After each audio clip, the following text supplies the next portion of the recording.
Assalamualaikum warahmatullahi wabarakatuh. Waalaikumsalam warahmatullahi. Ini yai kula badhe tanglet yang saya tanyakan itu, tapi bukan diri saya, tapi teman saya yang ingin bertanya, tapi saya yang disuruh bertanya. Ini langsung ke pertanyaan. Teman saya itu setiap melihat teman saya yang istrinya sudah meninggal, selalu beliau itu melihat yang istrinya meninggal itu mengikuti suaminya. Yang setiap bertemu dengan yang meninggal istrinya itu selalu istrinya ngikuti. Apakah itu rohnya istrinya apa bagaimana? Yang saya tanyakan ya itu, apa itu rohnya istrinya apa bagaimana? Yang pertama. Dan yang kedua, apakah teman saya itu sudah ada di makom kasab? Kalau sudah di makom kasab, bagaimana caranya supaya dia tidak terbelenggu di makom kasab, supaya bisa terus menuju makrifat?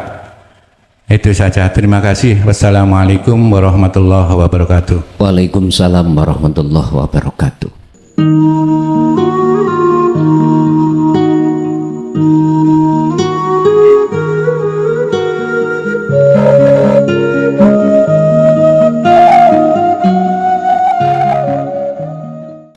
Bismillahirrahmanirrahim.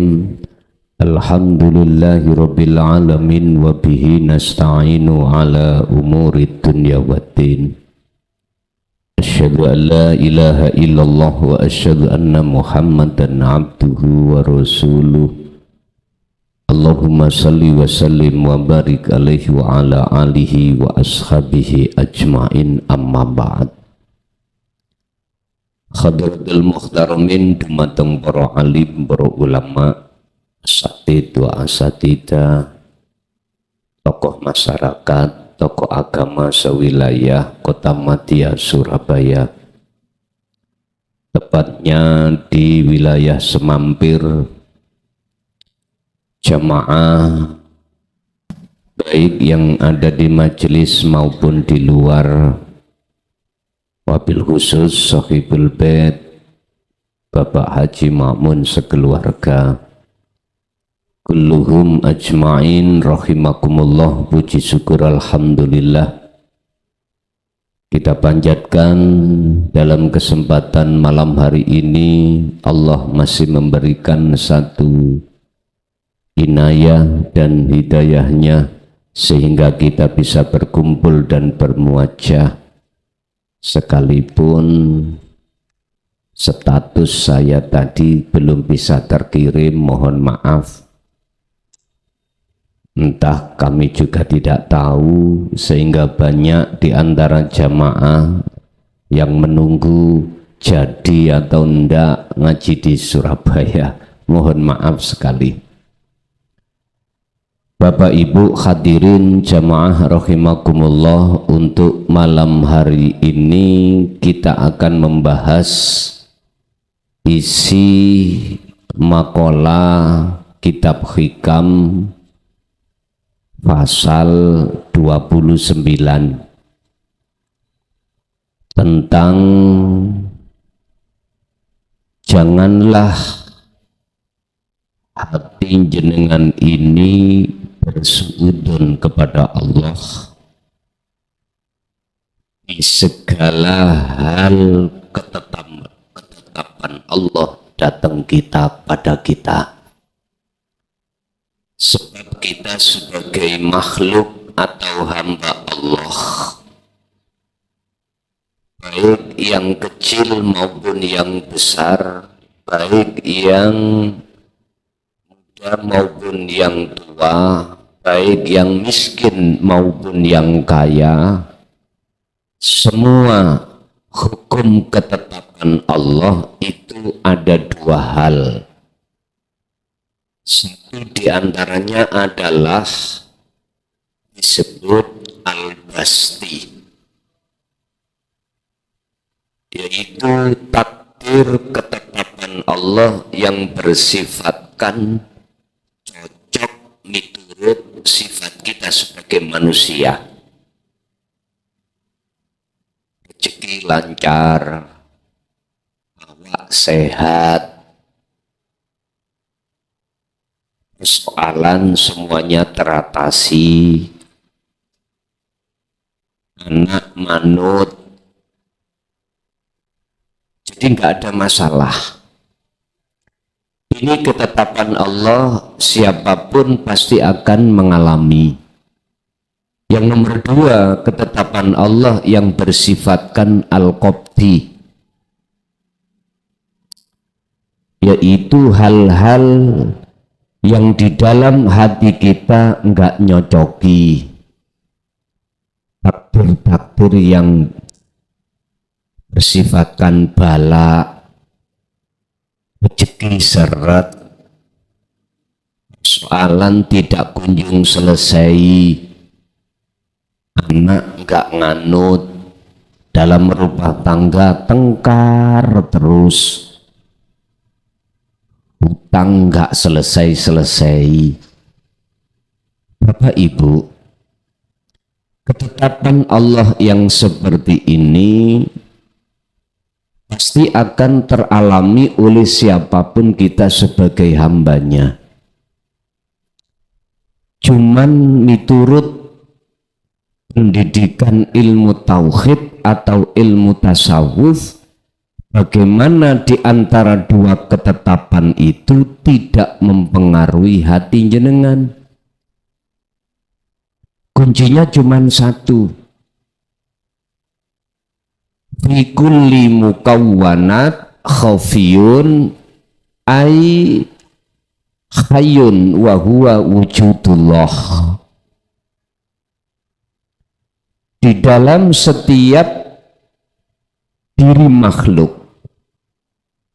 termasuk ketetapan tadi, dua ketetapan,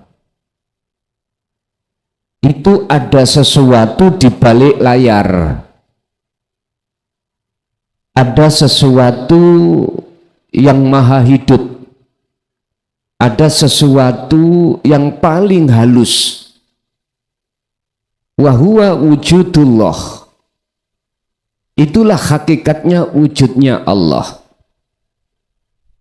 Kuncinya bagaimana hati jenengan itu tidak memandang makhluknya, tetapi jenengan itu bisa memandang, bersaksi terhadap al-khafiyu, sesuatu yang halus.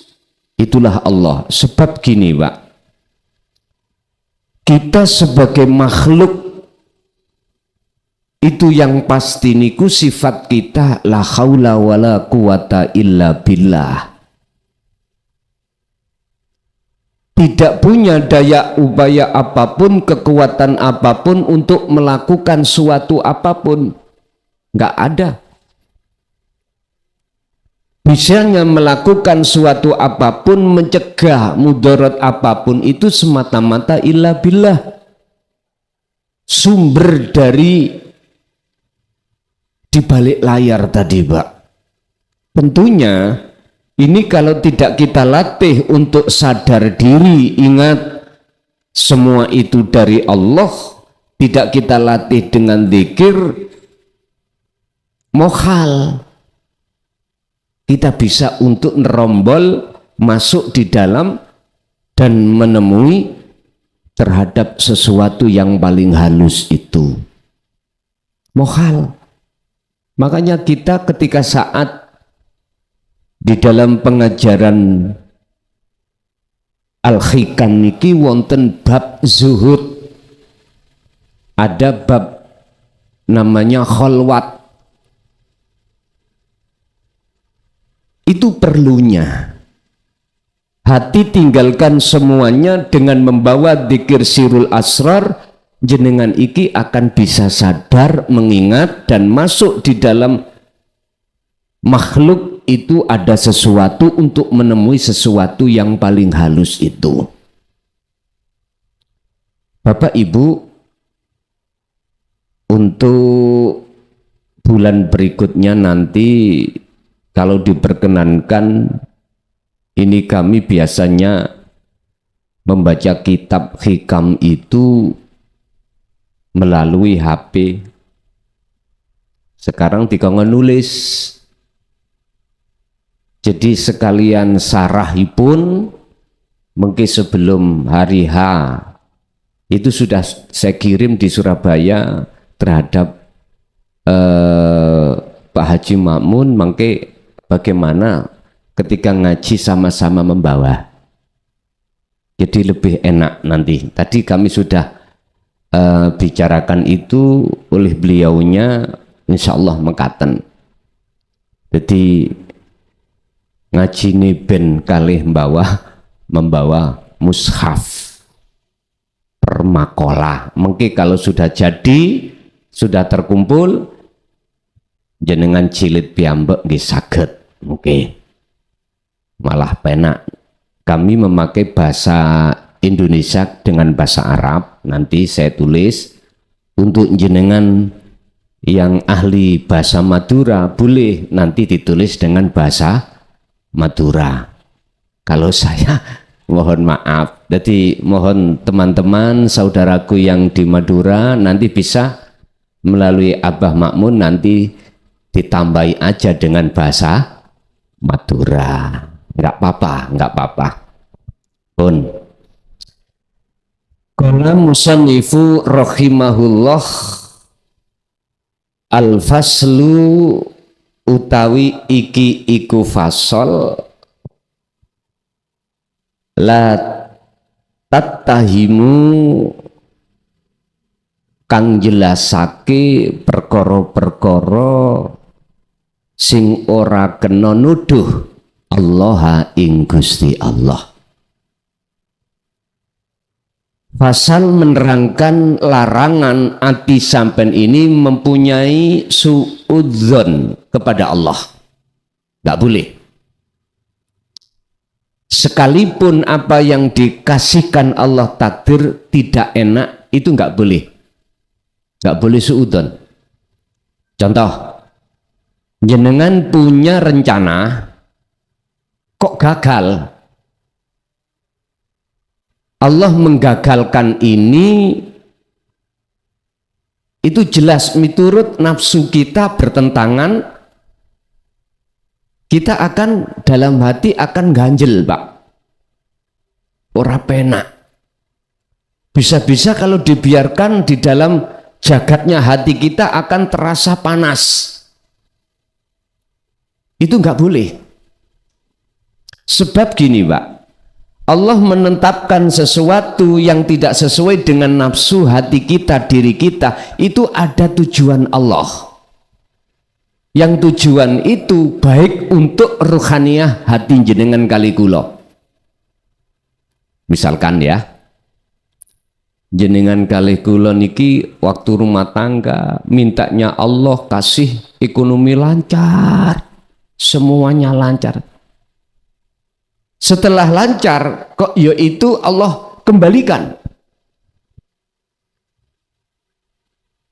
lewat berbagai macam sebab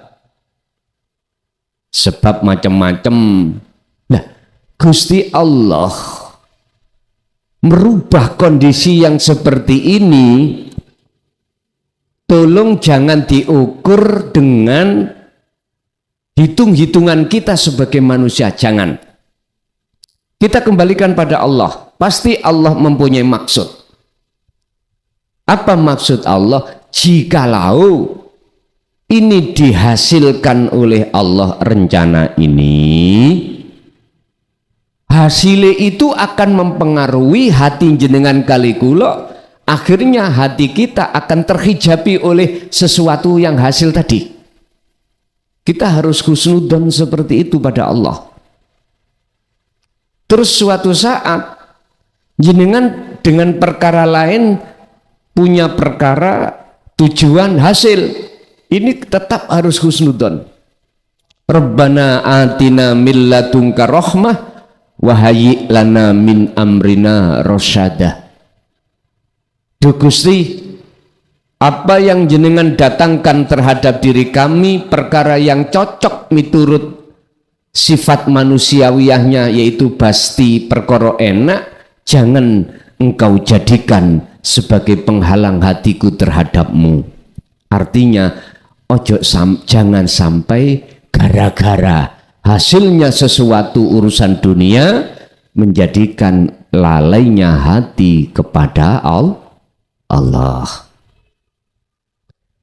Ini yang harus kita jaga Bapak Ibu, sebab apapun bentuk yang Allah hadirkan terhadap kita sebetulnya itu adalah cara Allah menyapa kita supaya kita ingat kepadanya. Kita akan ingat kepadanya kalau itu sapaan Allah, kalau hati kita sudah terbiasa berzikir pun.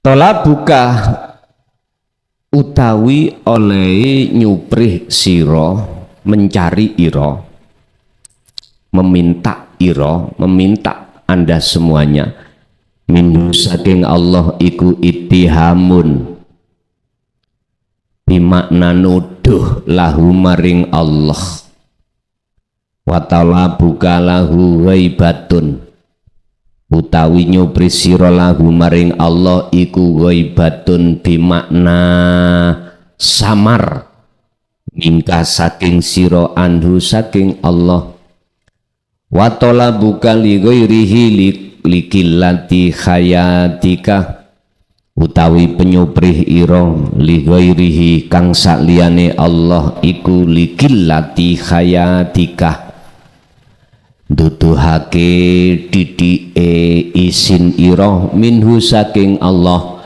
wa talabuka utawi nyuprih ira min ghairihi kang saking sakliyane Allah iku liwujudi buktika anhu, nuduhake anane sifat adoh ira maring Allah.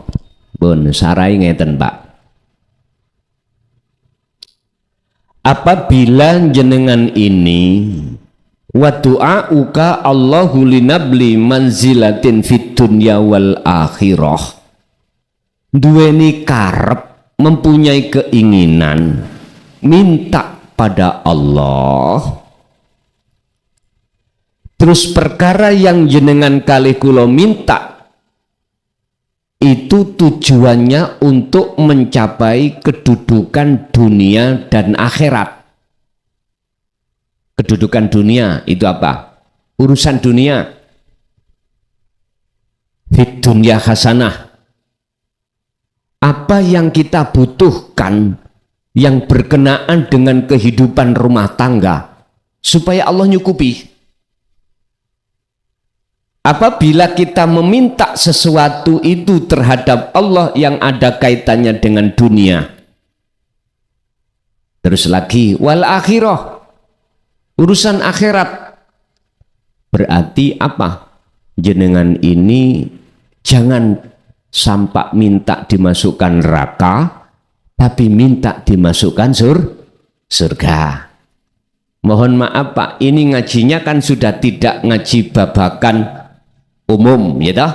Ini babakan ilmu tasawuf. Ketika kita memohon kepada Allah tentang hal itu, ikut dalilun, menunjukkan ala annaka, terhadap kita sesungguhnya kita ikulah tastahi, tidak mempunyai kemaluan, tidak mempunyai malu minhu pada Allah. Ngapunten ingkang kathah. Padahal ini kalau kita waktu ditarbiyah syariat kan diwajibkan ya Pak ya, diwajibkan. Berdoalah, mintalah kau kepada Allah tentang fid dunya hasanah wa fil akhirati hasanah. Loh, miturut fasal ini kitab hikam, jikalau kita minta hal yang seperti itu menunjukkan bahwasannya kita tidak malu sama Allah. Nah, Kadosi lak tabrakan nggih. Kadosi tabrakan. Mengapa demikian? Wa du'auka li ghairillahi dalilun ala bu'tika anhu.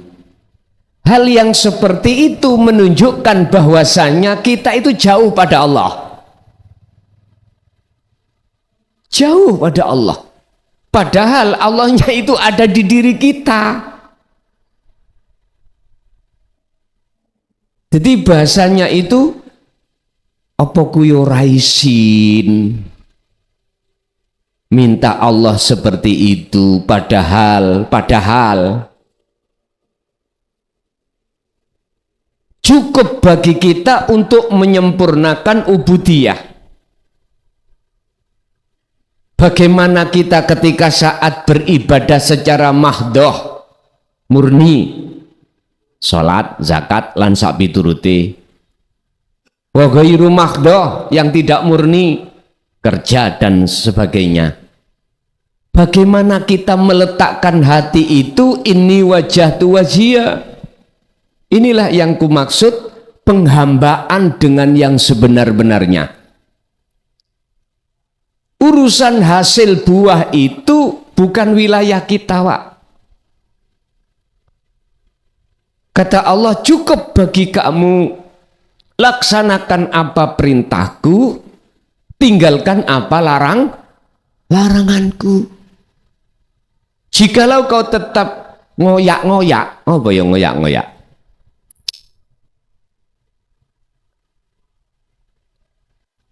Terus minta fid dunya hasanah wa fil akhirati hasanah. Mohon maaf lho nggih. Ampun dilebokno kelas syariat niki. Jangan pernah kau mengharapkan buah yang telah kau tanam. Karena apa? Itu sudah cukup, nanti pasti akan datang sendiri. Ibarat Pak Tani, Pak. Nanam jagung. Jagung itu paling tidak 3-4 bulan. Dapat 7 hari kita menanam, ya Allah, buah. Cukup bagi kita menjaga. Waktu membutuhkan pupuk, kita pupuk. Membutuhkan air, kita siram. Ketika ada rumput, kita penyakit-penyakit kita singkirkan. Cukup itu. Nanti kalau sudah waktunya berbuah, itu gak usah kau minta, datang sendiri. Sama dengan ibadah kita kepada Allah miturut versi tasawuf loh niki. Mboten versi syariat, hakikat sing kula maksud. Karena di dalam masalah ubudiyah, kumawulo, menghambakan diri kepada Allah sebagai penyembahan kita, itu harus punya etika, akhlak apa? Inilah yang disebut akhlak ilahiyah. Kanjeng Nabi dawuh, innama bu'itsu liutammima makarimal akhlak. Aku tidak diutus Allah ke bumi ini kecuali hanya untuk menyampaikan kesempurnaan sebuah akhlak.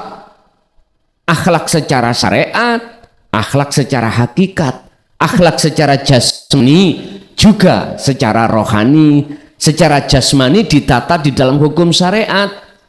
Makanya makanya boleh jenengan berdoa, minta dan lain sebagainya, silakan. Menurut syariat memang gitu. Itu risalahnya. Tapi kalau sudah kita kerana hakikat ilmu tasawuf, beda lagi. Akhlak ilahiyah berbicara. Apa bicaranya? Cukup bagi kita untuk ini wajah tu wajhiyah. Ini di dalam surat Al-An'am.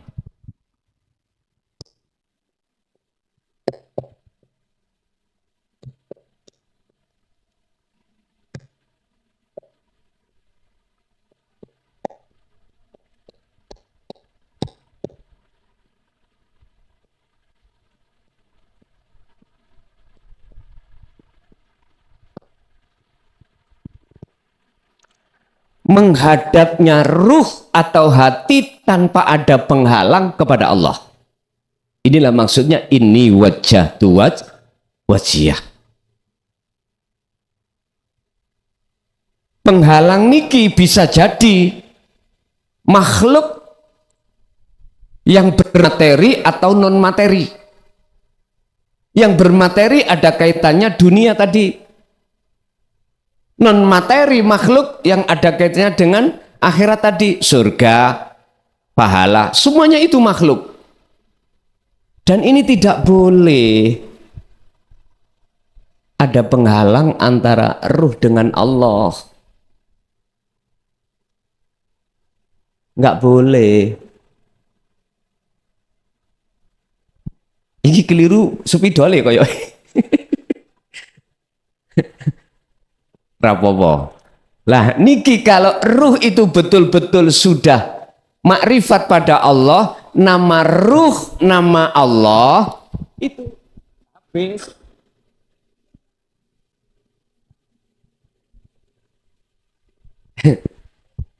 Jadi ngeten dadine.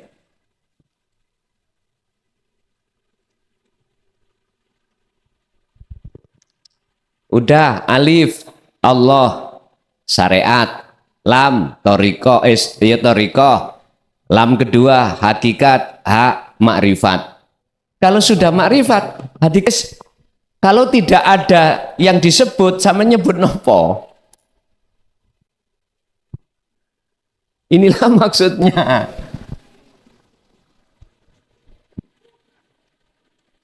Itulah akhlak secara ruhaniyah. Sehingga ketika kita minta kepada Allah perkara dunia fid dunya wal akhirah, iku dalilun ala annaka latastahi, menunjukkan bahwasanya kita nggak punya malu pada Allah. Berarti nggak boleh. Cukup Anda ini dalam hati melaksanakan ini. Maksud ini wajjahtu wajhiyah. Lah niki tidak terlepas dari dzikir rasa, yaitu sirul asrar di su'aul basyirah, nggak bisa lepas. Munculnya kan dari tauhid la ilaha illa anta. Allah sudah terasa dekat. Akhirnya kalau sudah itu dimulai diasah, maka masuklah ke ainul basyirah, bertemu. Kalau bertemu, maka la ibsarun wa mubsarun wa basarun, yang menghadap tidak ada, yang melihat tidak ada, yang dilihat juga tidak ada, mata untuk melihat itu sudah tidak ada, kosong ini Pak. Wa du'aul abdi utawi penjalue permintaannya hamba lillahi maring Allah iku arba'atu anwa', ada 3 golongan, ada 4 golongan. Kita manusia itu terbagi menjadi 4 permintaan kepada Allah. Pertama, as-su'aluka lillahi ta'ala fihi maknal al-ittiham. Ada doa itu Pak, permintaan yang mengandung arti salah sangka atau menuduh Allah. Li'annahu krono sak temene Allah iku laukana lamuno ono sopo man iku yu'minu ingiyakini sopo man bi annallaha sak temene Gusti Allah iku yukti bakal aweh sopo Allah bi ghairi su'alin kelawan tanpa kau minta, ya lam yas'al mongko ora bakal nyuwun minta sapa sira kabeh. Jikalau Anda tahu perkara yang tidak kau minta itu Allah kasih, maka otomatis Anda tidak akan pernah minta. Itu miturut akhlak ilahiyah. Bagaimana mungkin kita akan tahu perkara yang tidak kita minta itu dikasih Allah selama kita menganggap Allah itu jauh? Ya nggak akan bisa Pak. Contoh ya, contoh. Sampai tiap saat dan waktu niki ambekan niku mosok sampean suwuna diminta enggak. Coba ayo belajar dari situ. Kita nggak pernah minta, ya Allah kasih aku ambekan, bernafas terus, jarang Pak.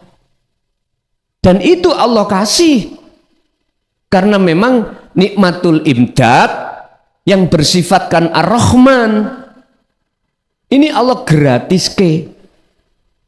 Coba Pak, kalau jeneng kita ukur oksigen yang kita hirup, yang kita tidak minta setiap saat, itu umpama 1 hari 1 malam dirupiahkan ketemu berapa Pak? Umpama sakit merupiahkan, oke kita rupiahkan 1 hari 1 malam 10 juta. Jenengan disuruh bayar 10 juta oleh Allah tiap hari, mampu Pak?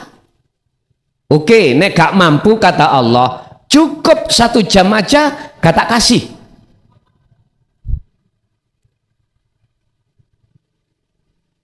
Ada yang mau? Loh, ini bukti bahwasanya sesuatu nikmat yang Allah berikan kepada kita, kita lupa. Kalau yang menggerakkan, mengeluarkan dan memasukkan napas itu adalah Allah. Mengapa demikian? Karena kita masih menganggap Allah itu jauh. Sana Pak, ning ares sono. Padahal ares iku ning ati sampean dhewe. Makanya mengapa di dalam Al-Qur'an itu pendidikan tauhid kita itu ada 4. Syariat, thariqat, hakikat, makrifat. Syariat tauhidnya la ilaha illallah, kita nyebut nama tapi tidak tahu siapa yang memiliki nama Allah. Lanjut kedua, la ilaha illahua, kita bicara huwa adalah dia, berarti itu jauh. Kita tahu sifat-sifat tapi tidak tahu wujudnya. Kita naik ke hakikat, diajarkanlah kita tauhid la ilaha illa anta.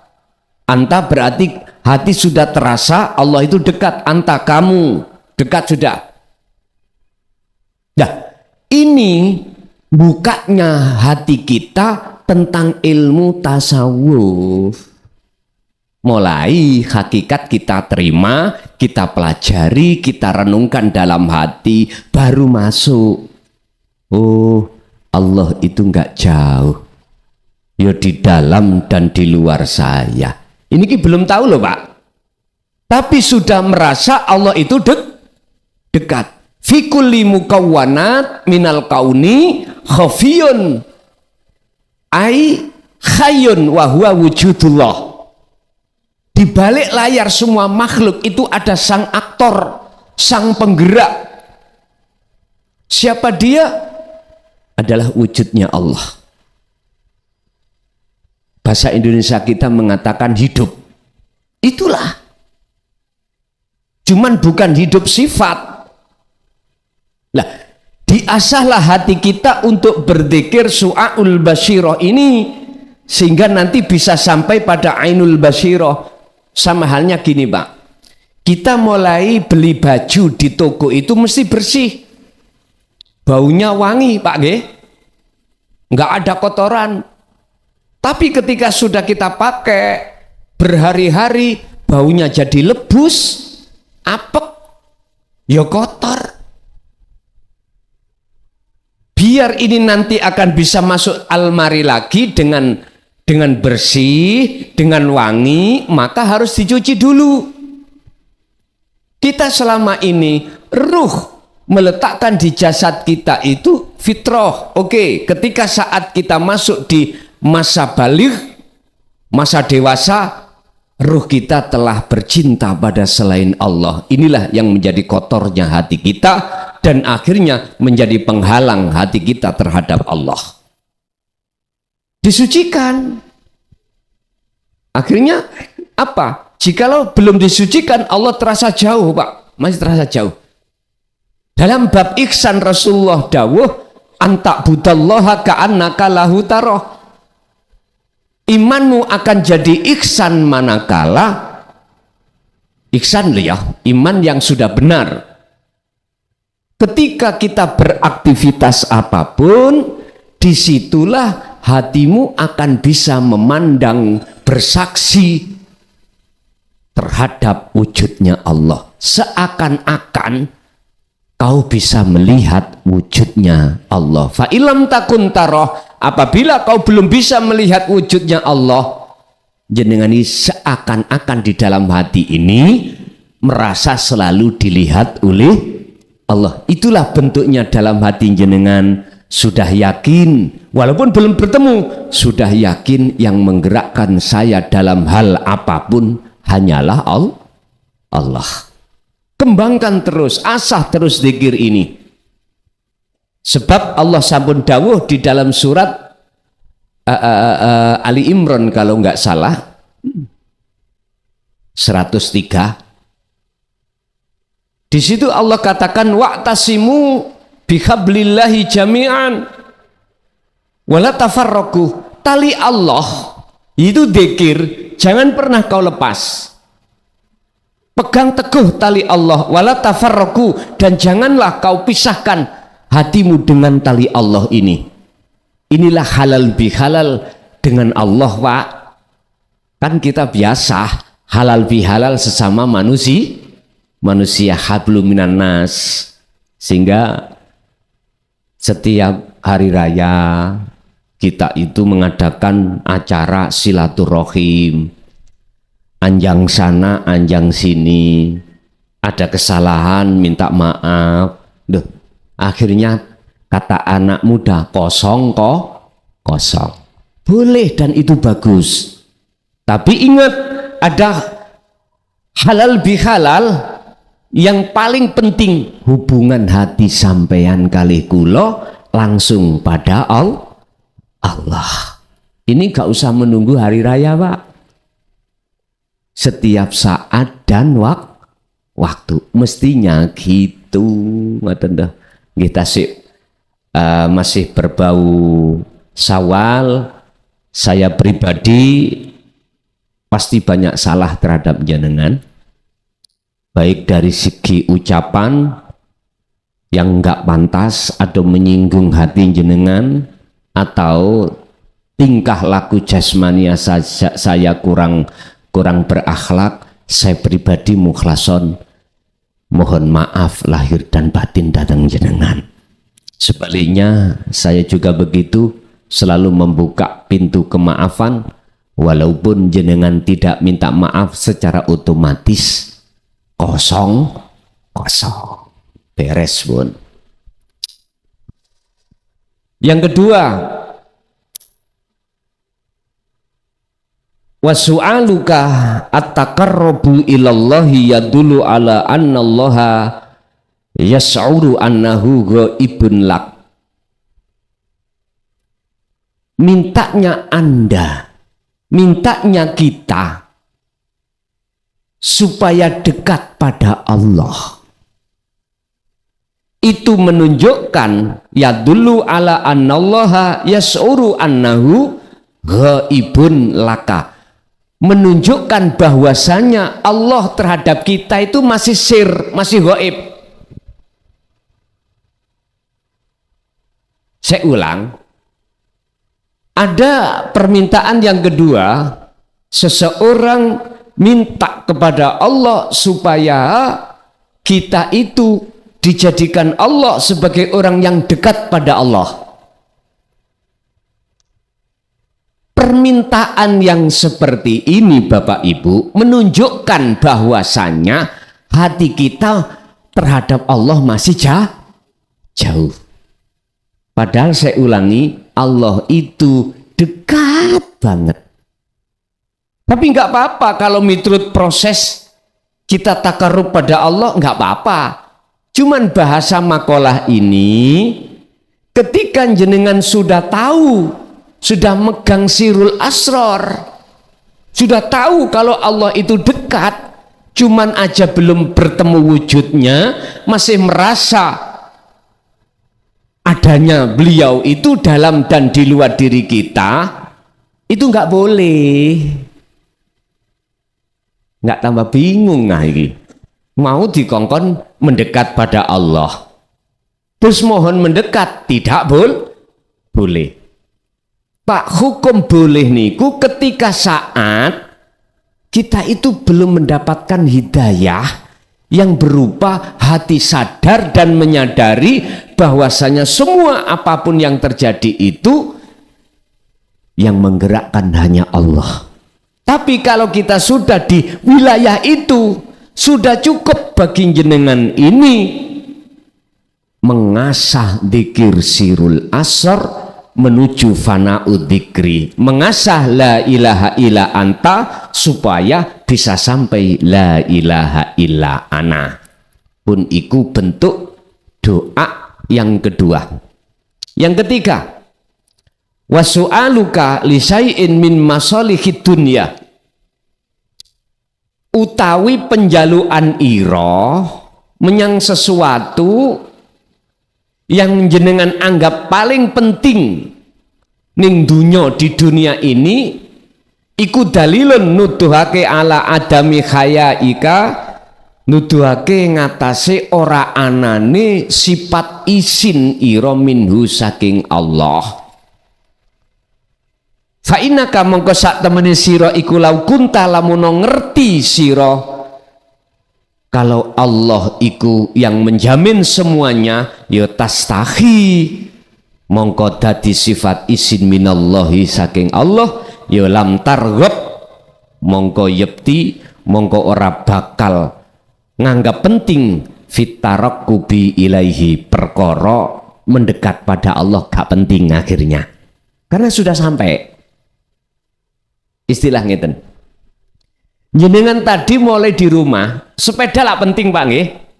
Penting, karena hukumnya masih ada di rumah.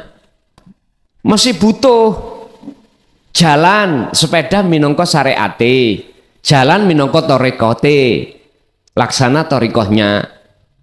Masih wajib hukumnya itu sampai bawa. Tapi ketika sudah sampai di majelis, tujuannya sampai parkir semuanya.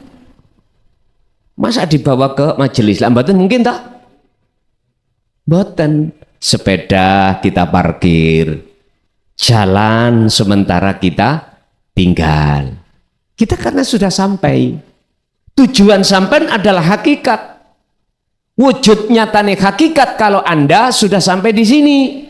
Apa tujuannya? Ngaji, ketemu, udah. Sama pada Allah juga begitu. Sifat takarrub, mendekatkan diri itu boleh ketika saat perjalanan untuk mendekat, bertemu. Tapi kalau sudah ada di sini Pak, menurut etika boten angsal alias tidak boleh. Cukup bagi jenengan kali kula niki sam'an wa ta'atan. Cukup bagi jenengan ini menikmati pertemuan itu. Tondo-tondo jenengan niki mau dikatakan sudah bertemu, sudah nyampe, la yarawna li anfusihim syai'an. Segala hal apa yang muncul dan timbul pada seluruh makhluk, hati sampean iku yakin sumbernya hanya dari Allah. Inilah Pak yang menjadikan hati sampean tidak ganjel ketika saat takdir enak gak enak itu datang. Betul. Karena Anda tidak menemui makhluknya tapi menemui bersyahadah, bersaksi terhadap wujud Allahnya. Bapak Ibu hadirin jamaah rahimakumullah. Lah, jadi kalau di sini sudah dekat, mengapa takarrub? Mengapa mendekat? Wong sudah dekat. Tidak hanya berdekat, sudah ahad. Dekat itu ada jarak walaupun sedikit. Tapi kalau sudah tidak bicara dekat, ahad tunggal, itu sudah nggak ada jarak. Kedua, bal yusyahiduna annal fa'ila huwallahu ta'ala, dikatakan sudah sampai di sini bertemu. Di dalam hati jenengan ini bergelora, muncul akunya Allah.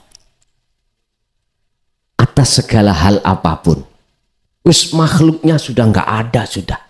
Inilah yang kumaksud la maujudun illallah. Tidak ada yang wujud kecuali wujudnya Allah. Kapan ini? Ketika saat jenengan sudah dikatakan kembali kepada Allah dan bertemu.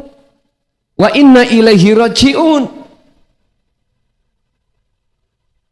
Dalam makalah lain beliau katakan, sing sapa wonge barang siapa man ra'a alamal akhirah, barang siapa yang nyawang melihat alam dunya, mongko wong iku tidak akan pernah bisa melihat alam akhirat. Barang siapa melihat alam makhluk, maka orang itu tidak akan bisa melihat indahnya alam musyahadah. Sebaliknya, barang siapa bisa memandang alam akhirat atau alam musyahadah Allah, maka keindahan alam dunia ini seketika itu jadi fana.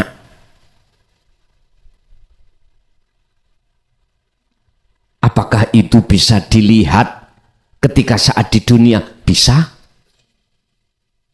Tapi dengan ainul basiroh jenengan, mata hati, syarate nggak ada penghalang dalam hati jenengan. Sebab penghalang yang disebut mukawwanat, biro-biro makhluk niki lho Pak, yang wujud niki lho,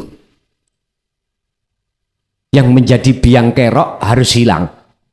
Untuk bisa menghilangkan wajahidu fi sabilihi, sampai harus terus menerus beruzlah, berzuhud dengan memfungsikan dzikir sirul asrar itu.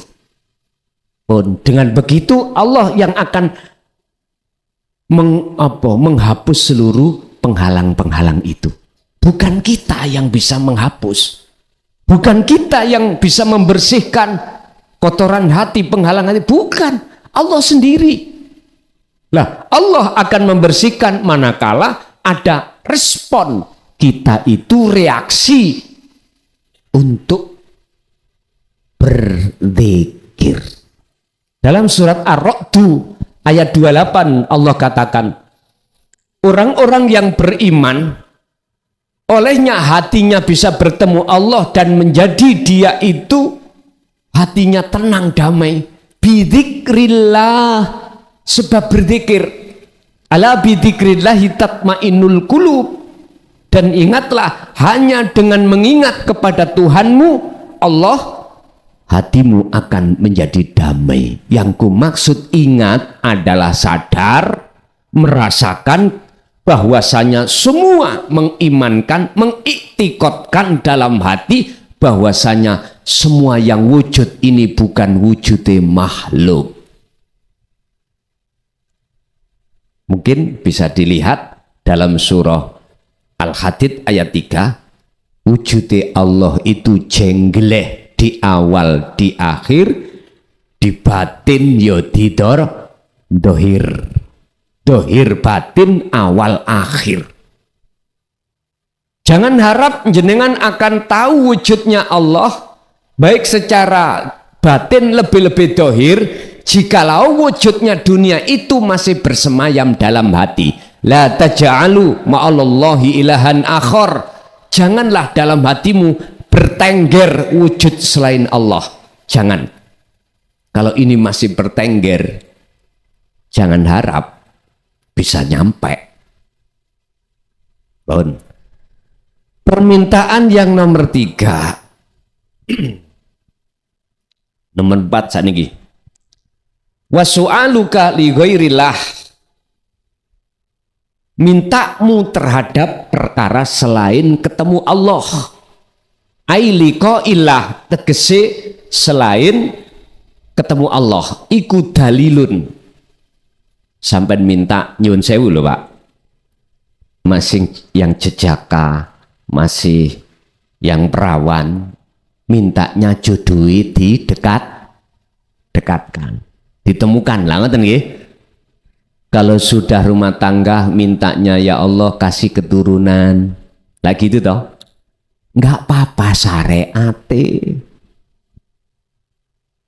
Kalau sudah berkeluarga ya Allah berilah kecukupan yang barokah terhadap kebutuhan rumah tangga. Lah ngoten nggih. Tidak apa-apa miturut syariate. Dan ini proses. Akhlak istimaiyah seperti ini memang. Akhirnya kita muncul usaha ikhtiar bagaimana ekonomi kita kuat, bagaimana anak dan istri keluarga tidak kekurangan. Kita sebagai seorang suami akhirnya usaha ke sana ke sini udah. Kadang-kadang usaha buntu, utangiku tidak sedikit, ngingu toyol. Wonten nggih ngoten iki? Make pesugihan. Udah Pak, jangan ikut campur masalah itu Pak. Sungguh wah tebusannya abot. Syariate usaha apapun kadang-kadang ya. Mohon maaf. Ada orang itu mencuri itu untuk ngingoni anak ada. Berbagai usaha persoalan. Buntu wes kalau gitu wes tak ambil itu aja besi-besi di jembatan mana Suramadu. Misale ya. Padahal niatnya tidak untuk kaya-kayaan. Untuk memberikan makan anak istri. Bagaimana syariat mensikapi? Kalau kita bicara syariat, jalankanlah perkara yang kuperintah, tinggalkan perkara yang dilarang. Udah kula mboten mengulangi hukum itu. Anda sudah tahu sendiri. Lah miturut makalah ini perkara yang jenengan minta li ghairillah, walaupun tidak ngingu toyol, walaupun tidak mencuri, perkara yang dilarang miturut syar'i. Kalau kita minta perkara selain daripada makrifat datang Allah, miturut ilmu tasawuf di makalah ini apa jawabannya? Iku dalilun nuduhake ala bukdika ing atase andoh ati ira mingka saking Allah. Fa innaka mongko sak temene ira lau alimta lamun ngerti sira annallaha ing sak temene Allah iku qaribun cedhek dekat mingka saking ira ya lam tasaluhu mongko ora bakal njaluk sira hu ing Allah. Jikalau kau seperti itu, maka menunjukkan bahwasanya hati kita itu jauh dari Allah. Jauh dari Allah. Pertanyaannya, bolehkah saya memohon kepada Allah untuk, mohon maaf, kemaslahatan umat dalam hal rezeki ini? Jawaban saya, melihat dari kacamata mana. Kalau kacamata syariat nggak apa-apa, dasari ud'uni astajib lakum. Sing penting hal-hal yang tidak dilarang, titik. Tapi kalau saya berbicara dari kacamata hakikat, jawaban saya tidak dilarang miturut hukum syariat, atau bahkan yang dilarang nggak boleh. Ini nggak orang bingung. Biar gak bingung, ngeten. Jadi tak selaraske hukum syariat dan hakikat. Biar jenengan gak salah menurut syariat, hakikat pun yon jenengan gak salah. Apa mang sing arep tak tulis lali aku. Mungkin lah muncul maneh. Oh niki, ampun.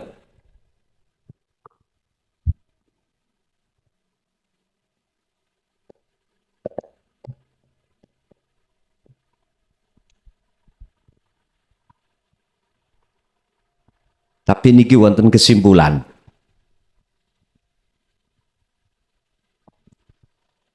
Al-khulasatu utawi kesimpulan, idza kana tatkalane ono opo jasaduhu secara syariat jenengan memohon pada Allah, minta secara manusia iku daiman jaluk lillahi maring Allah, biar nggak salah bagaimana? Fayajibu mongko wajib opo ayakuna yento ono opo ar-ruhaniyatu ruhaniyah jenengan iku mutajalian, harus bertajalli. Inilah sinkron Pak antara syariat dengan hakikat. Sebab gini, di dalam Al-Quran Allah katakan ud'uni, ya, ud'uni astajib. Astajib lakum. Niki yang saya bunderi ini yang harus diperhatikan. Mintalah kamu sekalian terhadapku Allah, ingsun. Ni ingsun sudah tidak membahas Allah loh niki. Bahasa ni adalah bahasa ingsun, yang ingsun itu tajalli. Mintalah kamu terhadapku. Syaratnya, jikalau kau betul-betul minta padaku, maka astajib. Artinya apa? Inilah Pak, antara hukum syariat dan hakikat harus seirama. Antara kaki kiri dengan kaki kanan, walaupun beda seirah, coba jenengan jalan dengan kaki kanan aja. Piye? Mencolot-mencolot nggih? Atau kiri saja? Sama. Walaupun dua-dua ini saling berseberangan, bagaimana caranya itu akan manfaat. Min dan plus listrik Pak. Itu bertolak belakang Pak. Bagaimana caranya itu bermanfaat, akhirnya muncul cahaya. Dibuat masak Magicom bisa, kulkas akhirnya TV bisa berbunyi, macam-macam. Terus bagaimana syariat dengan hakikat itu selaras? Padahal satu sisi berseberangan. Tadi cara syariat nggak boleh jenengan minta seperti itu. Diperbolehkan minta, secara hakikat tidak boleh. Terus bagaimana bisa selaras? Min dan plus itu ada komponen Pak, penghantar yang menjadikan tidak konsleting. Nek langsung sampai temukan konsleting. S2. Terus apa penetralnya? Komponen ini ku nopo apa antara syariat dan hakikat? Itulah tajalli. Caranya bagaimana? Secara jasmani jenengan minta apa yang tadinya di sini dilarang, tapi ruhaniyah sampean itu harus bertajalli. Artinya rasa keakuan makhluk ini jangan muncul. Dan ini biasanya dilakukan oleh ahli tasawuf ketika diminta oleh golongan ahli syariah. Dan atau jenengan iki berumah tangga, secara manusiawiyahnya ingin bahagia, fid dunya hasanah wa fil akhirati hasanah, tapi ruhaniyah sampean ini sudah lepas akunya makhluk. Inilah nama tajallilah. Makanya mengapa harus ada ya mutakalim? Mengapa? Menunjukkan keahatan Allah. Jikalau kau betul-betul mintanya padaku, berarti sebelumnya kita harus temui yang memiliki. Berarti jenengan berdoa sebelum minta sesuatu, hati sampean harus ketemu terlebih dulu terhadap Allah. Tondo kalau bertemu munculnya doa itu, Anda sudah tidak mempunyai iktikad atau keyakinan dari jenengan. Munculnya doa itu bersih minallahi ta'ala, yang disebut ingsun, yang disebut ana.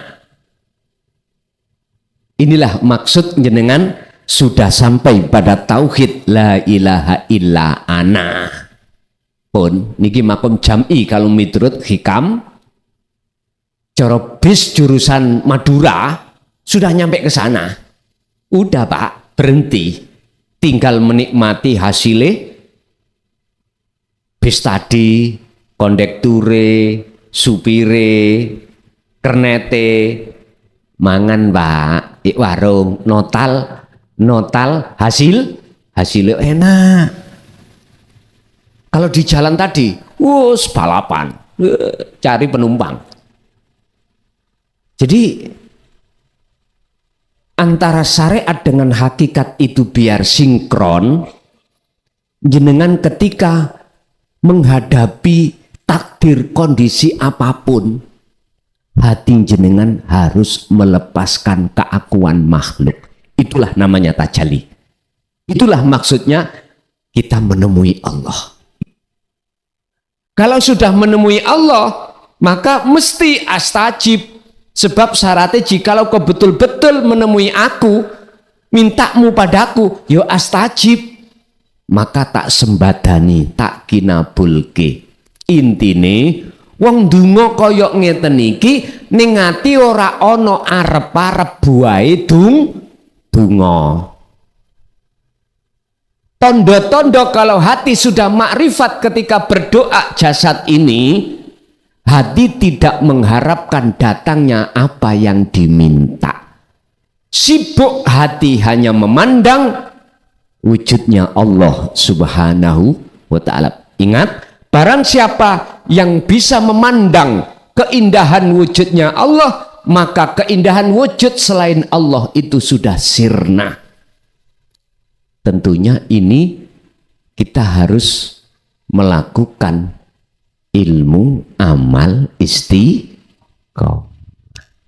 Jadi kesimpulannya Pak, doa 4 macam tadi golongan itu boleh biar sinkron, biar tidak menunjukkan jauh dari Allah, tidak menunjukkan kita itu mohon maaf menuduh Allah. Caranya lestarikan, sinkronkanlah antara hukum syariat dan hakikat. Caranya itu tadi, silakan terjadi hukum syariat dalam diri kita. Amar ma'ruf nahi mungkar, menjalankan perintah, meninggalkan larangan. Ketika saat itu hati jangan pernah muncul rasa sumber songko makhluk, tapi songko Allah Subhanahu wa ta'ala. Pun kita masuk pada sesi tanya jawab. Barangkali ada yang perlu ditanyakan, kami persilakan. Assalamualaikum warahmatullahi wabarakatuh. Waalaikumsalam. Ini yai kula badhe tanglet, yang saya tanyakan itu tapi bukan diri saya, tapi teman saya yang ingin bertanya, tapi saya yang disuruh bertanya. Ini langsung ke pertanyaan.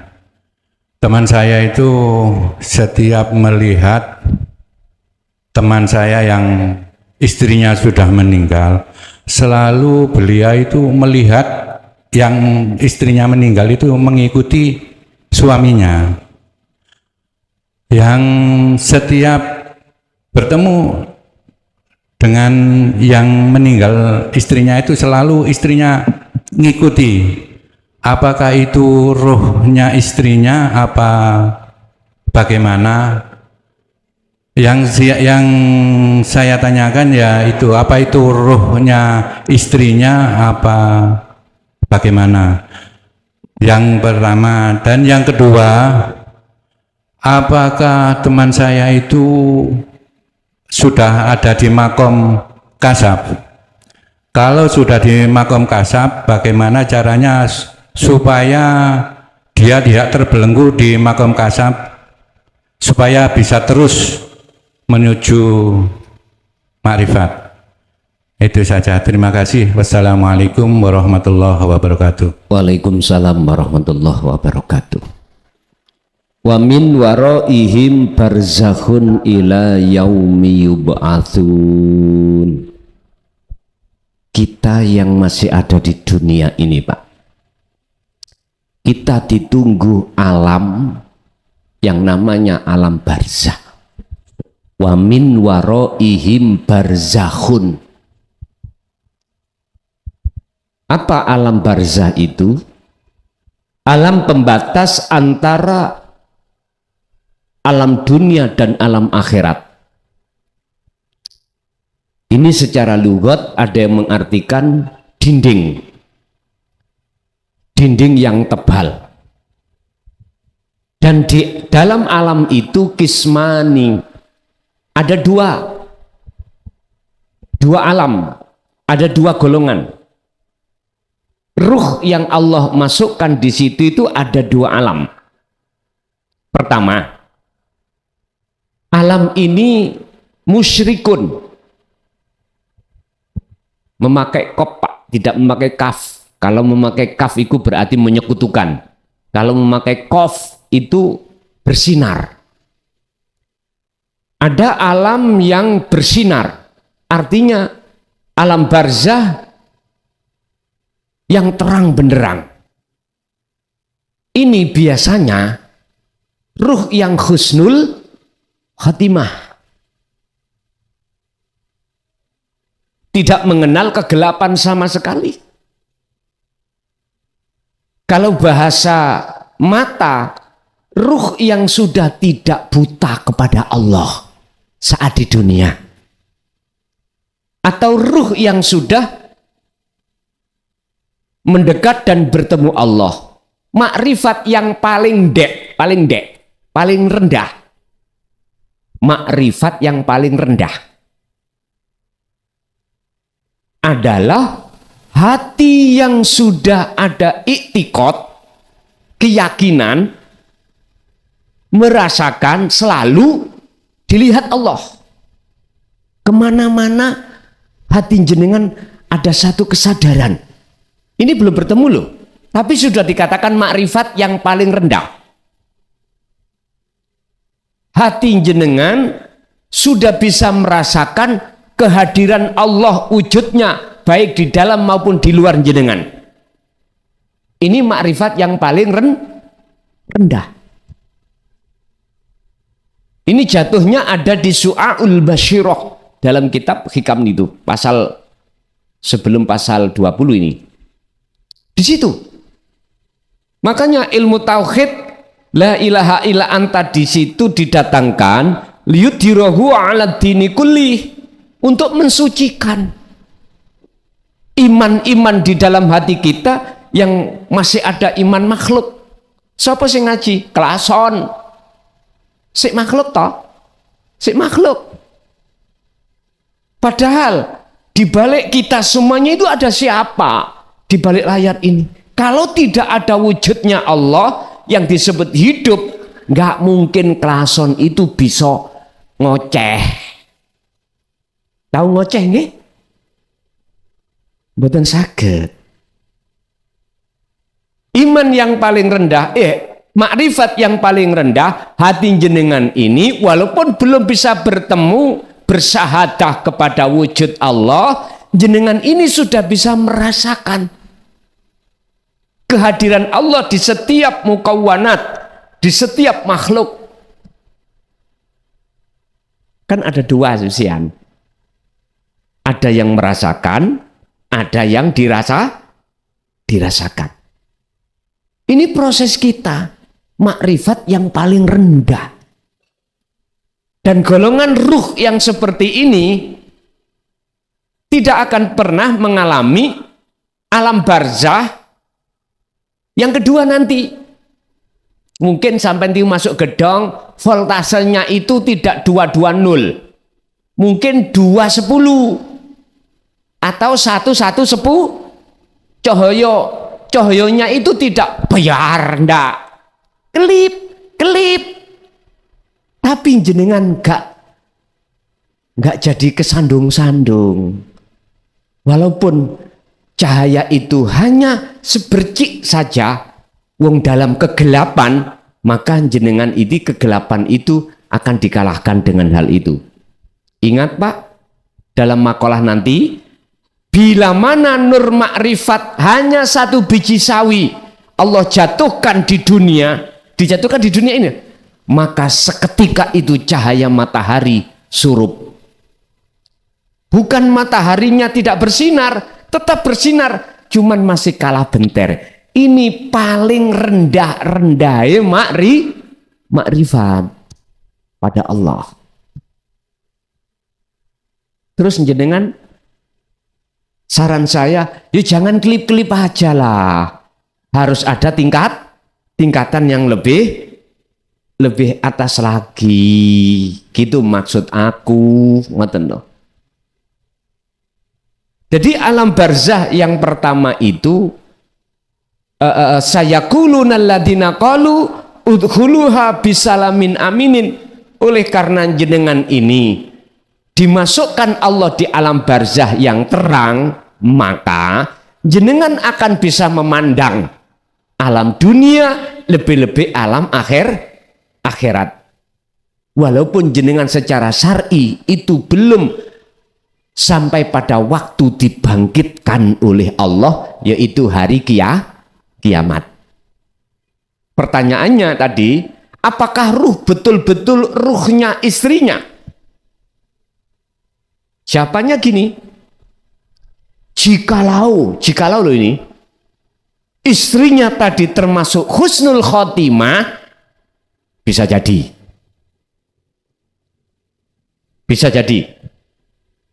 Tapi jangan dikira alladzi yuwaswisu fi sudurin nas minal jinnati wan, jangan dikira terus iblis nggak bisa ngono untuk merubah iman sampean. Memang itu jalur mukasafah itu. Keadaan kasaf itu di situ. Kasaf terhadap makhluk. Lah, terus yang kedua, alam barzah yang kedua, ada ruh itu Allah masukkan di dalam alam yang gelap. Dikarenakan apa? Ketika saat di dunia hatinya masih buta terhadap Allah. Coba dilihat di dalam surah Al-Isra ayat 72. Barang siapa saat di dunia hatinya masih buta kepada Allah, maka setelah di dunia ini, alam akhirat atau alam barzah atau alam hisab atau alam apapun akan terjadi kebutaan. Wa adallu sabila, dan gelapnya lebih daripada gelapnya dunia. Konsekuensinya, makanya Pak, risalah yang Rasulullah sampaikan tentang risalah hakikat pada Allah, walaupun masa-masa dulu sebelum 2014 terkesan ditutup-tutupi, kami juga tahu resikonya. Nanti jikalau itu kami sampaikan, dampaknya terhadap saya dicaci, dimaki, bahkan disesatkan. Saya sudah tidak perhitungan seperti itu.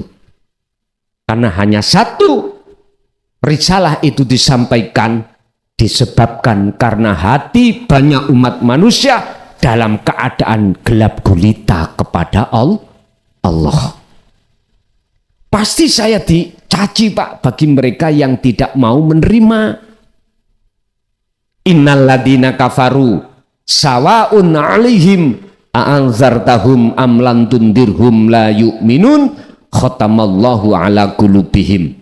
Oleh karena hatinya dikunci oleh Allah, apa yang disampaikan risalah yang bersifatkan dinu tauhid, dikasih nasihat atau tidak, tetap layu minun, tidak percaya. Dan itu saya sadari, dan itu tidak saya salahkan, karena setiap diri manusia itu ada prosesnya masing-masing. Kami hanya memberikan maklum karena tidak mengertilah, akhirnya menyalahkan kami. Gak apa-apa, saya ikhlas. tak ubahnya seperti seseorang yang berjalan dalam keadaan mata buta, di depannya itu ada cagak atau meja, pasti dia tubruk. Salahkah mereka ini? Satu sisi saya katakan tidak salah, karena dia tidak tahu kalau di depan ada meja.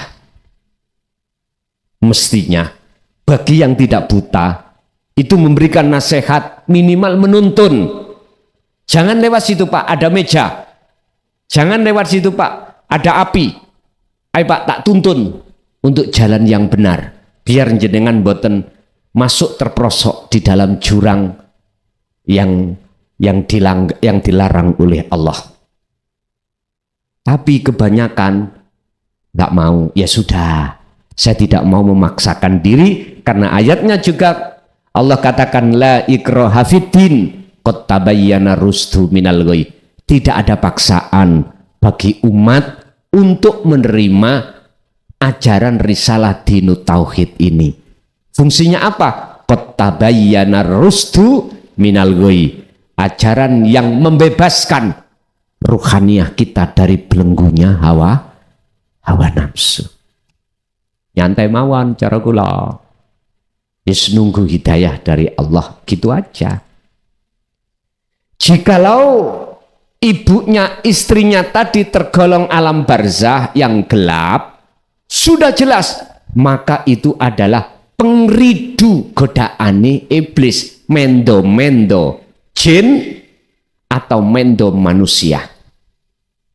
Untuk mengalihkan iman kita supaya tidak iman pada Allah, biar kita beriman pada selain Allah. Alam barzah niku Pak, sekarang dunia ini selain Allah itulah yang membarzah, yang menutupi kita. Siapa ketika di dunia barzahnya sudah roboh, masih wallah perkara selain Allah dalam hati jenengan sudah tiada, maka dipastikan mesti husnul khotimah, masuk alam barzah yang terang benderang. Alam barzah itu Pak, mboten ciut seperti kuburan 3 meter, 2 meter musuh, berapa itu setengah meter? Enggak begitu, lebih luas dari alam dunia. Walaupun luas, kalau mata kita roh ini buta, jadi sempit. Kalau nggak percaya, secara logis mawon. Ini lapangan Jembar Pak. Coba jenengan jalan dari sana sampai ke situ dengan keadaan terpejam. Sakit kenceng enggak? Enggak bisa. Bengkok. Amin. Sama halnya dengan itu. Jangan takut dengan alam barzah setelah kematian. Itu lebih luas. Anda akan mengatakan itu luas manakala ada cahayanya Pak. Cahaya itu Allah akan nyalakan, disebut nur makrifat, manakala di dunia jenengan kali kula sering berzikir, selalu berzikir. Muhammad, wadhkur isma rabbika bukrata wa asila. Siang maupun malam sibukkan hatimu terus setiap napas berzikir. Niki Rasulullah. Sebab dengan begitu Pak, liman kana yarjullah, hati sampan mesti ada kerinduan besar untuk bertemu Allah. Ini prosesnya. Kalau sudah ada di situ, wal yaumal akhirah wa dzakarallaha katsiran, Anda akan dibuka seluruh alam akhirat. Seketika itu Anda akan mengatakan indahnya alam dunia itu bersifatkan ghurur, bujuk, nipu. Ad-dunya mataul ghurur. Seketika itu istri sampean sing asalnya cantiknya sak Surabaya, kalau jenengan sudah memandang alam akhirat, wis gak tangguh wis. Sampean nontok bidodari ngeleki dulu kayak nang gulu kok. Iki babakan hukum syariat seperti itu. Wah bahaya Gus nek ono kalau ngaji dan mengamalkan untuk makrifat, istrinya kalah ayu, terus ya opo? Ngeten Pak, di dalam diri istri ada Allah ndak? Ada. cintailah Allah dalam istrimu di atas segalanya. Inilah kesinkronan antara hukum syariat dan hukum hakikat. Itu nanti begitu.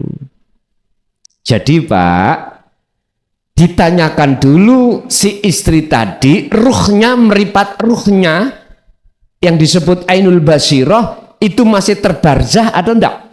Terdinding apa enggak? Sudah sampai pada Allah waktu di dunia atau enggak? Kalau enggak, jelas itu perilaku iblis untuk mengeridu iman kita supaya ada iman pada selain Allah. Satu. Nomor dua, kalau itu kasaf, bagaimana kita bisa lepasnya dari itu? Cukup sederhana Pak. Udzukurullaha dzikron katsiran fasabbihuhu bukratan wa asila. Al-Ahzab 4142. Sejatine eling dzikir yaitu sirul asror itu jenengan kumandangkan terus. Dengan begitu tatkala istri yang ngaku-ngaku istri nanti makhluknya hilang sampai langsung melihat Allahnya, seketika itu langsung hilang. Ingat, barang siapa yang memandang ke depan itu Allah, pasti dia tidak akan memandang belakangnya. Artinya makhluk. Barang siapa yang memandang makhluk, dia tidak akan pernah bisa memandang Allah. Kesimpulannya gitu. Bab masalah mendekat, barang siapa berjalan ke arah barat, maka semakin lama pasti arah timur dia tinggalkan. Siapa yang hatinya terus berzikir untuk menghadap pada Allah, maka pasti Allah akan mengikis habis cintane hatimu terhadap selain Allah. Itu pasti. Akhirnya semakin bercinta Anda semakin wadah. Nggak bisa saya cerita. Gendeng zadap hati sampean pasti itu Pak itu. Bukan zadap yang harus dialami oleh di luar itu. Zadap yang secara akalnya juga belum tentu. Jadab itu kan perilakunya, majedub itu isim fa'ilnya, orangnya. Bisa jadi jadab itu apa sih jadab? Ditarii perkara sakliyane Allah di dalam hati atau di dalam akal oleh Allah. Persis seperti orang tidur. Orang tidur dikasih apa-apa mau terima Pak? Enggak mau. Bahkan istrinya sendiri tidur sebelahnya nggak tahu kok. Ya orang zadab itu seperti itu. Hati siapapun jenengan kalau ditarik Allah perkara yang nutupi hati, ya seperti orang tidur itu hati. Tinggal Anda ditaruh di khos atau di khawasul khawas. Kalau di khos seakali Pak langsung ya ini gendeng pun melaku wis orang ngerti apa-apa. Tapi ditaruh Allah khawasul khawas beda. Di situ ada sifat 4. Sidik fatona tablek amanah. Artinya ruhaniyah sudah tidak bisa terpengaruhi oleh ta'thirud dunia. Kebiarin dunia sudah nggak ada. Tapi akal masih sambung. Inilah sinkroni hukum syariat dan hakikat. Terserah Allah menaruh kita di mana. Itu urusan Allah tentang buah. Yang terpenting kita itu terus menjaga dzikir. Pun ada lagi. Assalamualaikum warahmatullahi wabarakatuh. Di sini saya cuma ingin minta saran doa yang terbaik ketika kita mau mendoakan kedua orang tua, anak istri, saudara-saudara kita, baik yang ada di dunia maupun yang udah meninggal, secara makrifat. Semoga nanti jawabannya bisa bermanfaat bagi kita semua. Sekian, wassalamualaikum warahmatullahi wabarakatuh. Waalaikumsalam warahmatullahi wabarakatuh. mana doa yang terbaik? Nek terbaik ada yang baik, ada setengah baik.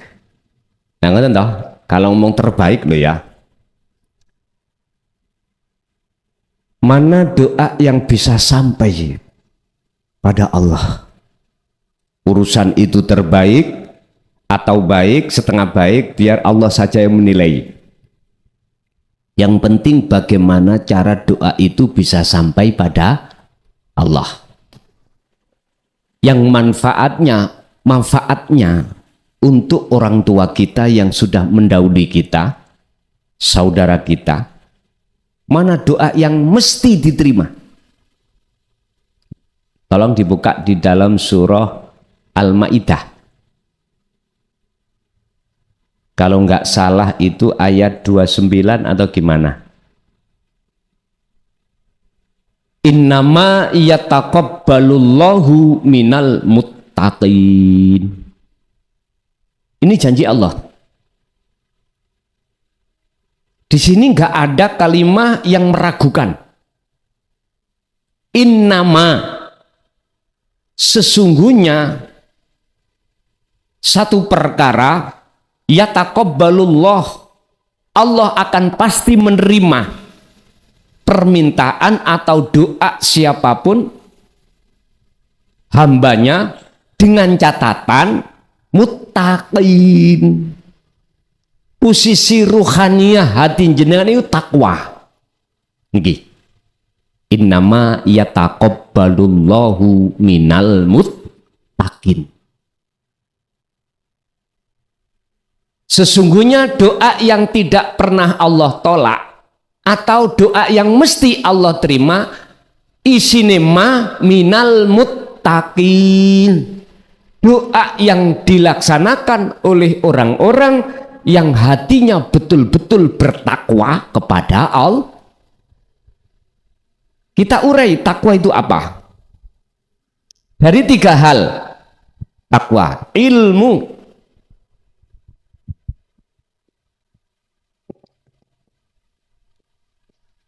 amal, istiqomah.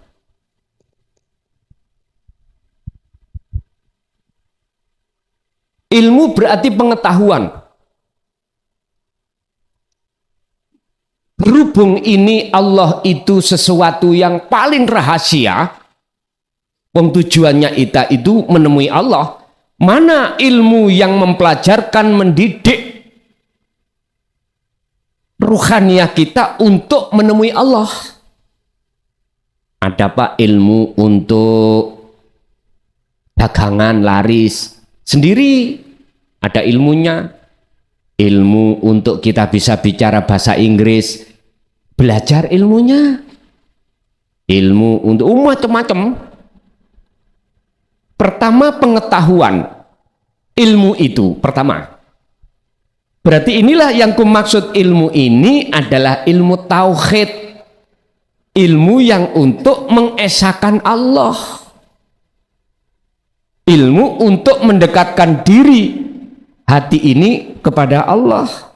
Walaupun tadi makalah tadi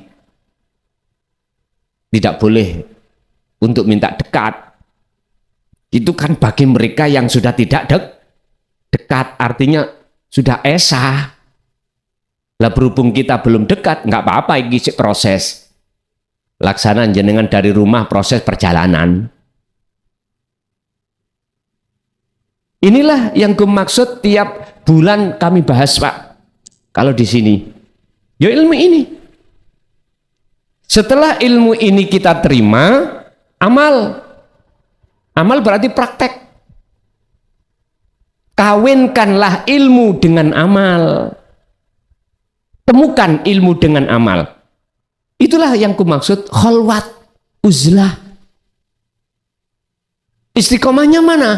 Diikat dengan istiqomah, dzikir terus menerus.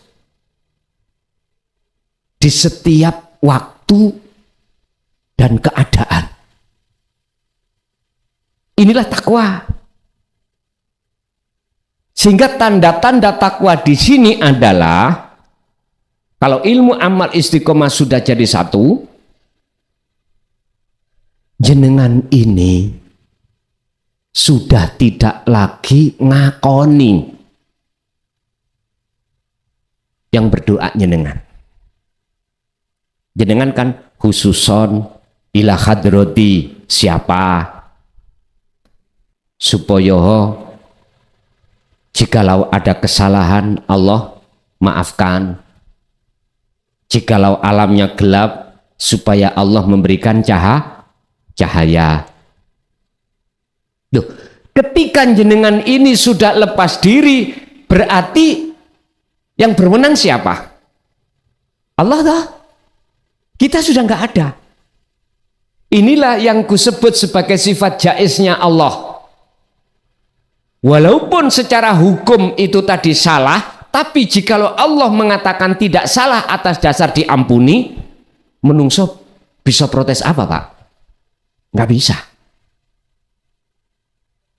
Oh, ini miturut perilakunya dulu di dunia, udah ini wong dolimnya dolim.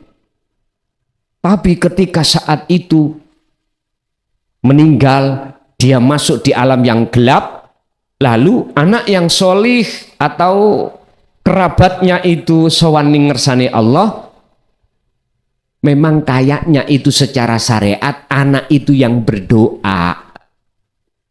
Tapi hakikatnya dalam diri anak sudah tiada. Keakuan diri sudah fana. Yang berlaku cuman akunya Allah. Inilah Pak yang disebut takwa itu. Urusan jenengan itu dengan memakai bahasa Madura, bahasa Arab, dengan bahasa Jawa, bahasa Indonesia, no problem bagi Allah. Allah itu paham. Tidak harus bahasa Arab. Bahasa Madura bisa. Sampai pahami bahasa Madura, Madura. Yang terpenting hati jenengan bertajalli. Tapi memang sebagian ulama, jumhurul ulama mengatakan wa afdaluhu, luwih utomo itu memakai bahasa Arab, bahasa Quran. Cuman bukan berarti jikalau jenengan iki berbahasa Madura, Jawa, Indonesia, Bugis, itu Allah gak paham. Ndak, tetap paham. Sing penting itu meletakkan hati jenengan itu bertajalli pada Allah. Apakah Fatihah, apakah surat Ikhlas, apakah Ma'udataini, terserah jenengan. Jikalau dengan bahasa lisan nggak bisa, bahasa sodakoh, jenengan ke majelis taklim, ke masjid, musola. Tapi hati sampean harus bertajal. Ditujukan siapa? Terserah Anda. Itu caranya, Pak. Lewat tenaga bisa, Pak. Lewat tenaga. Sekarang uang nggak bisa. Terus memakai bahasa lesan nggak bisa. Bahasa tenaga. Bantu orang. Tapi nggak mau dibayar.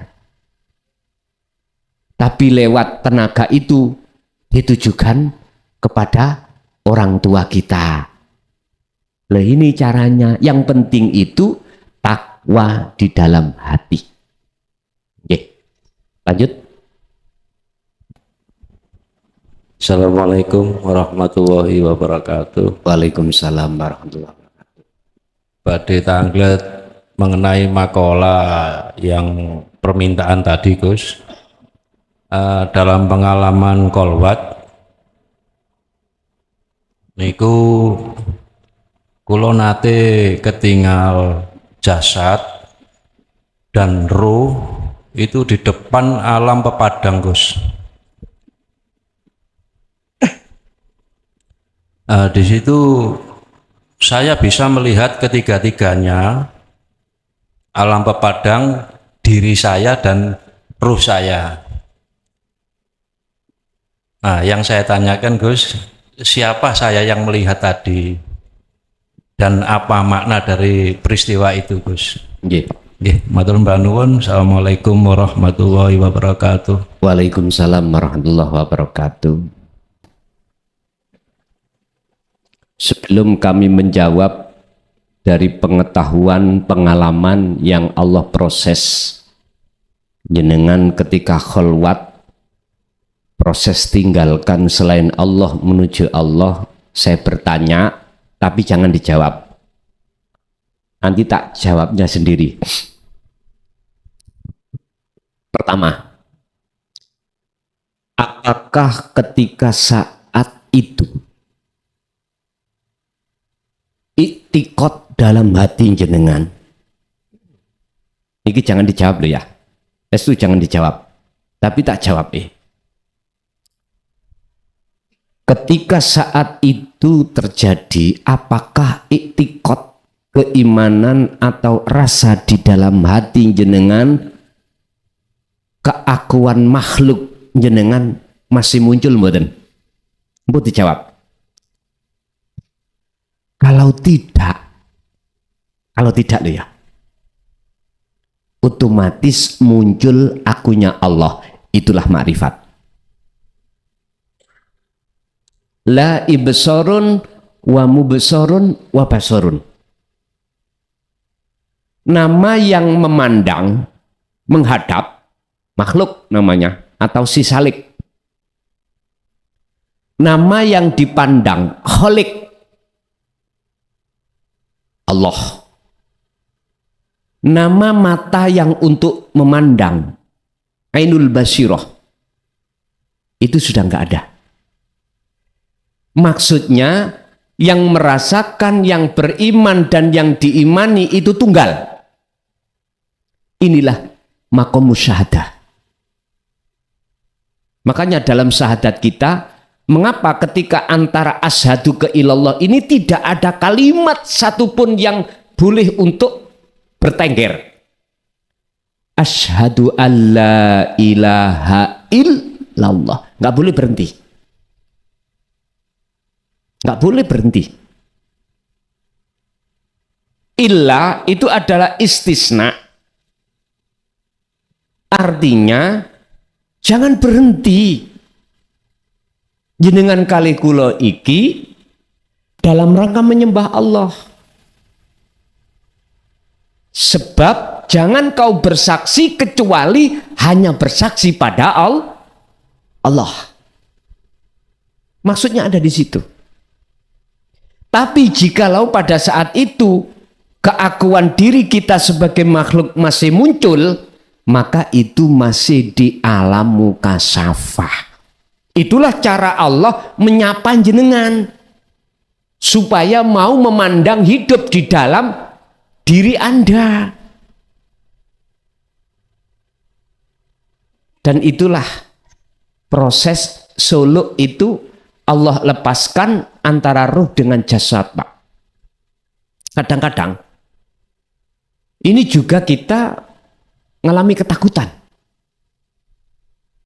Bisa kembali lagi atau enggak? Anak istriku masih kecil. Itu pertimbangan pada saat itu. Akhirnya nggak mau terus. Oke, kalau kamu nggak mau terus, saya tarik. Saya perjalankan, tak kembalikan. Besok diulangi mana? Sulit.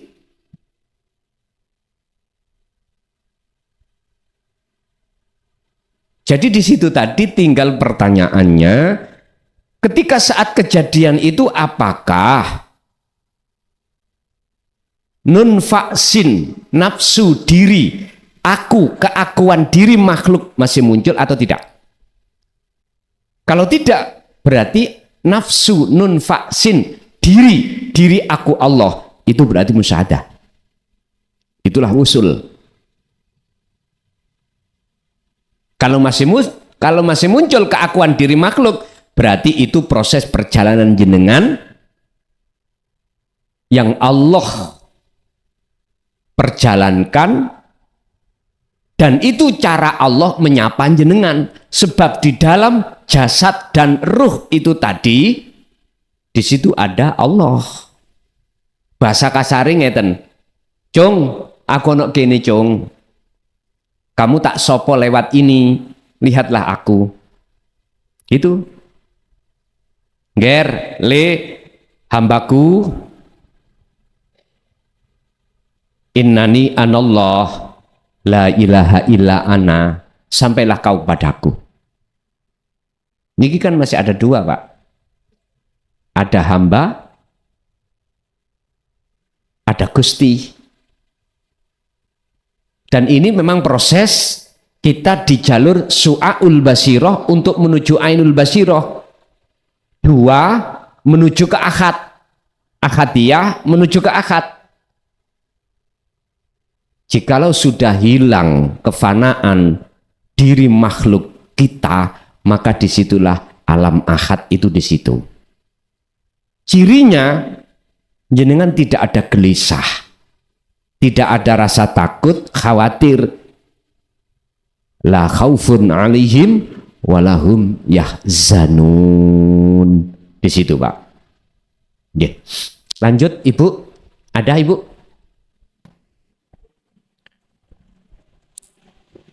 Ibu ada, Ibu. Ibu. In. Cukup, Ibu? Oke. Sekali lagi saya mohon maaf jikalau status saya tadi tidak terkirim. Estu mohon maaf.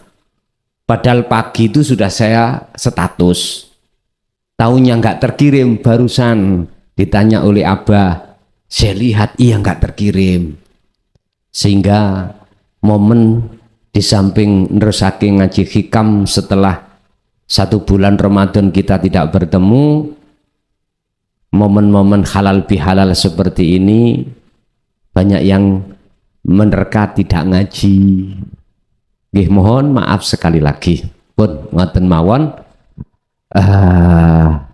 Bapak Ibu hadirin jamaah rahimakumullah.